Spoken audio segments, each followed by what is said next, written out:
Welcome to the podcast, Chris Graham and Crystal Graham, and we're going to talk about a story that Crystal wrote for Augusta Free Press on Thursday.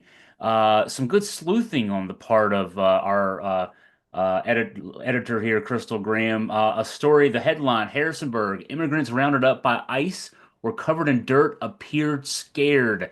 Crystal, first thing I want to get into, I mean, there's a lot of details here.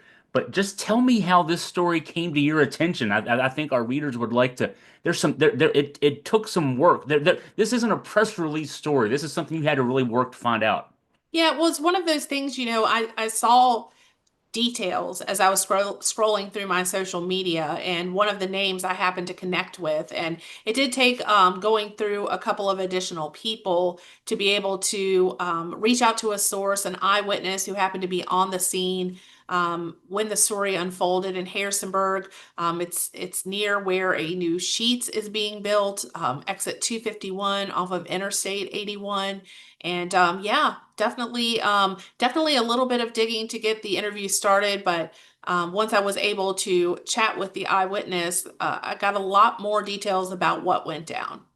The lead to the story. This is what I'll lead you with to start telling the story. But 8 immigrants went to work in Harrisonburg on Tuesday, so a few days ago, and didn't return home that night. What happened? What were you able to put together?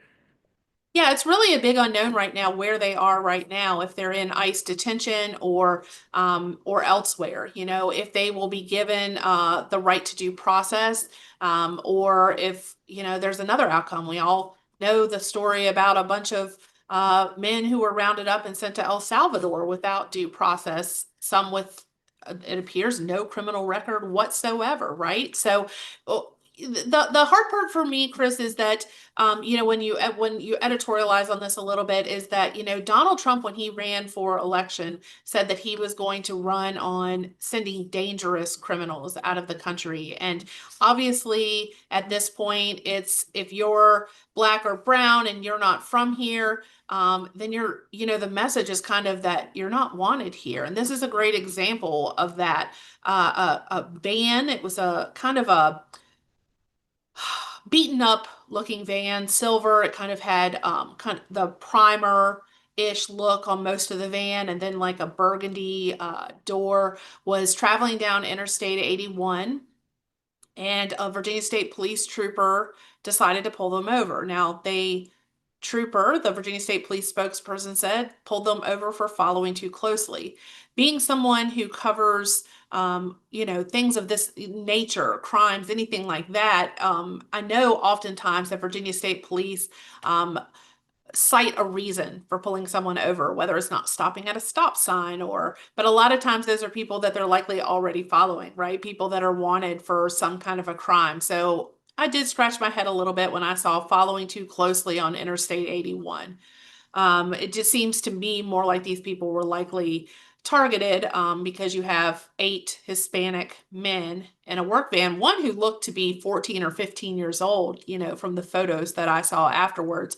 But essentially, the van it pulled over. It ended up in front of a gas station on Route 11. The driver was pretty quickly detained and put in an unmarked vehicle. Virginia State Police were the first ones, obviously, on scene, but shortly thereafter, additional unmarked vehicles showed up. But the people who got out of them were wearing Homeland Security vests, and in some cases, FBI vest. And each person was taken out of the van and kind of processed and then put again in these unmarked SUVs. There were people on hand, and they were trying to give them. I think most of us have seen the little cards that give anyone who might be detained their legal rights, and we're trying to give those to the individuals that were detained, and they were told not to do that. The eyewitness that I spoke with, Heather Knuckles, lives in Stanton, and she actually grew up. She was raised by someone who was in law enforcement, so she's not a stranger to law enforcement activities. But I mean, this one took its toll on her for sure. He said the bystanders were intimidated, that law enforcement officers were taking photographs of them and their vehicles. I mean, this felt pretty heavy-handed. to say the least. I'm curious. It's heartening to me in one way that to hear that there were folks who mobilized quickly, obviously, to be able to. Okay, there's something going on because you don't. I mean, nobody could. This didn't happen right in the middle of downtown Harrisonburg, and so Right. people were able to mobilize and get themselves out there and try to help these guys. Unfortunately, they weren't able to help, but. Um, Well, I think that videotaping the incident in some ways does help, right? Because it does let people know that it happened. oh yeah, yeah. I think what probably happened, Chris, is as I said, this was a construction zone kind of area, and so the person that I spoke with was actually in the region because she works with anytime there's construction or things like that, she helps with traffic control, and so it was that particular part of Route 11 had been reduced to one lane. So people were moving through there pretty slowly anyway. So my guess is that some people quickly, jumped into action to do what they could to try to help. And you speak to intimidation. The eyewitness told me that there were definitely the people were told to back off, the people were told to back up, which they did comply with from what I was told. But in addition to that, I was told that some of the agents that were on the scene were taking pictures of the people who were trying to help the immigrants who were stopped, and they were also taking pictures of the cars that stopped, their license plates and things of that nature. And I'm sure that was some kind of an intimidation tactic by these people. But in the end, like you said, Chris, there was little that these individuals could do. And all of the immigrants that were in this van were put in these unmarked SUVs and taken, we have to assume, to the ICE office in Harrisonburg, but it's a big question mark because we don't know the answer to that. And the van was towed, and the eyewitness said that the strange thing is that all of these individuals' belongings, were still in the van. They weren't able to gather anything as part of this, as part of the roundup. You have to call it a roundup. And in this area, Hispanics work a lot in construction. They also work at some of the factories in town and things of that Poultry, nature. And so poultry plants, yeah, yeah, poultry plants in particular. And so you do have to farms. Yeah. what's next, right? Because ICE does have a presence in Harrisonburg. And I know this eyewitness told me she really felt like this was happening in bigger cities. Even though we had an incident just recently that was very public in Charlottesville, where people were taken away from basically a court hearing. And people tried to intervene again in that case, and that made news. Those people were in plain clothes, no real identifying features, refused to show any kind of identification to bystanders who asked for that. Apparently, law enforcement is saying that there was some identification shown when they came into the courthouse, but obviously not interested in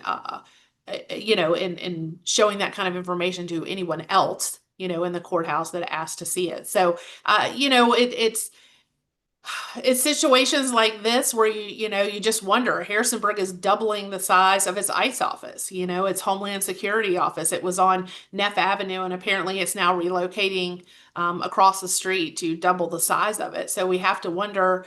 Yes, they're going to Nashville, and yes, they're going to other large cities throughout the United States. But it seems that right now it doesn't really matter if you've committed a crime or not. If you're here and you're not supposed to be, for whatever, if you're here and you don't have the legal status to be here, then they're going to try to get you out of the United States. That's what's fascinating about this, the politics of this on the campaign trail for Donald Trump last year, where there's millions of illegal criminal aliens here, and we're gonna round them all up and send them home. And they have found out that there aren't those people that they can get. So what they're doing instead is going after the people who are here, who are working, who have work visas in a lot of cases, people who, even if they don't have work visas and aren't here, quote unquote, legally, have been here for many years, have roots here, have kids in the school system here, pay taxes, are trying to do the right things. They're either grabbing them off the road, like in this case, or showing up at court hearings when people go for asylum. Meetings about their asylum or about their citizenship process or about their work visas. People who are doing the right things are the ones that are taken away, not the criminals. That just shows that maybe what they said on the campaign trail last year wasn't actually true. Well, surprise, surprise.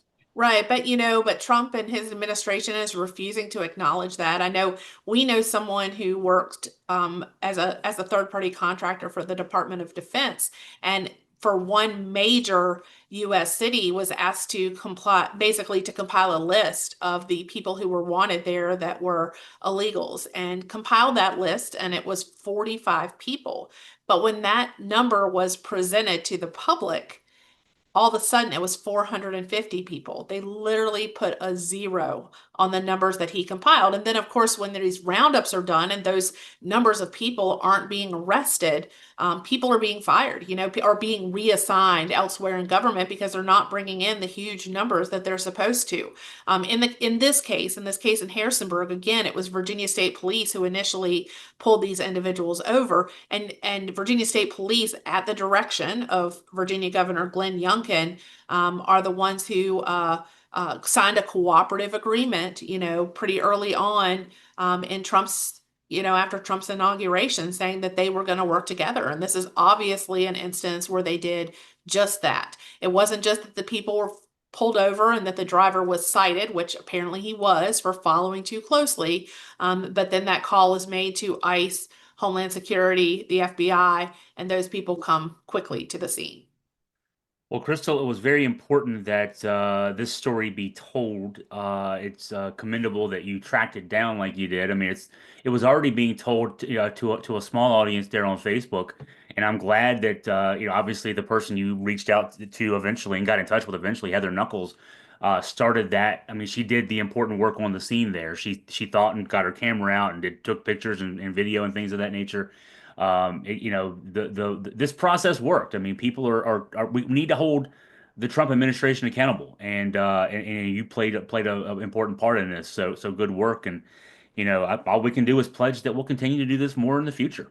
Yeah, and Chris, I do want to address one thing too, just related to some of the comments that have been made after the article was written, and that has to be with people who try to say that as a writer that I editorialized the story. And I will admit that the editorializing that I did was on the way that Virginia State Police pulled this person over for following too closely. But I have to admit that every time that I get a news release where I'm not saying that people who have committed crimes, whether they're a drug dealer or wanted for something else, that there isn't some reason to follow them and maybe to try to find a reason. But oftentimes I kind of scratch my head and oftentimes think that that has been fabricated more than likely. Did that person really not stop at that stop sign, or, kind of do a slow roll through it, as they kind of say? That's in news releases way too much when it comes to people that are stopped. And so this one hit me kind of hard because here are, 8 individuals. Chris, if you saw the pictures of them in t-shirts and jeans, their jeans were covered in dirt. They were obviously doing some kind of manual labor, whether it was at a business or whether it was at a residence, that particular day. And these people doing nothing wrong other than it was around lunchtime. They were probably going to get a sandwich for lunch, or perhaps were already eaten and returning to whatever work site that they were on. And, to me, just following too closely on Interstate 81, that's a charge that would probably be brought if there was an accident and you had to find fault for an accident, but it just seems a little unusual given the circumstances and given what happened afterwards. It's the kind of thing that police do, not just Virginia State Police. That's the only thing I would correct you on. It's Virginia State Police, local police, sheriff's offices. They use they don't want to have to go get a warrant, so they use something that can be trumped up to pull people over. And when a car's pulled over, the Supreme Court said 60 plus years ago. I'm using my degree in constitutional law for the first time in a while. A vehicle is considered a moving scene of a crime, and you can do things that without a warrant that you would otherwise need a warrant for. So yeah, it's a way around. It's a way around doing things. And again, if people have a problem with the quote unquote editorializing, it's contextualizing is what it is. You can't tell a story about an arrest of 8 people in this situation without putting it against the context of our political environment right now. These people Okay. I'll if there, but for the grace of God, go I. Wait until due process isn't there for you. I'll say that to those people who want to make those comments. That's where I'll stay. Yeah, yeah, well said, Chris. And but for anybody who hasn't read the story, I recommend that you go to AugustaFreePress.com. You can read it there. You can also read about what happened in Charlottesville. I mentioned that. If you missed that story, you can read about that. But I mean, it does seem like there has been, Chris, a big push by the Trump administration to beef up the numbers of people in ICE custody that could potentially be deported. And they're doing this, like you said, rounding people up at construction sites, at job sites, at restaurants in Nashville. They were literally stopping people on the street. People that were driving down the road, they were stopping them and making what I assume are arrests. Though in many cases there aren't any records of this stuff, and it's very hard for families, again, where these people don't return home, to be able to track, where their loved ones are. And this gets back to caring about other people, right? Because at least in due process, people have a way to know where their loved ones are, and what the result of any kind of court proceedings are. And I'm not saying that that won't happen here in Harrisonburg, but I'm saying all too often it's not happening. And all too often people are being shipped off to another state, to a detention facility, or being deported sometimes to countries that they have no ties with. And it just seems to me a little inhumane. And that is my editorial comment on the matter. And guess who they're not stopping and pulling over and going into the back of a restaurant and plucking out? People who look like me and you, and Yeah. people who look like the people who are commenting on the Facebook, and probably people who are typing a message right now. They don't look like you. You don't have to worry about it. You can walk down the street, and nobody's gonna pluck you out. At least not right yet. Yeah. Um, Crystal, great job on this story. Thanks so much for your time and your insight. And again, like Crystal said, the story is on AugustaFreePress.com. Go over there and read it. Thanks, everyone, and have a great day.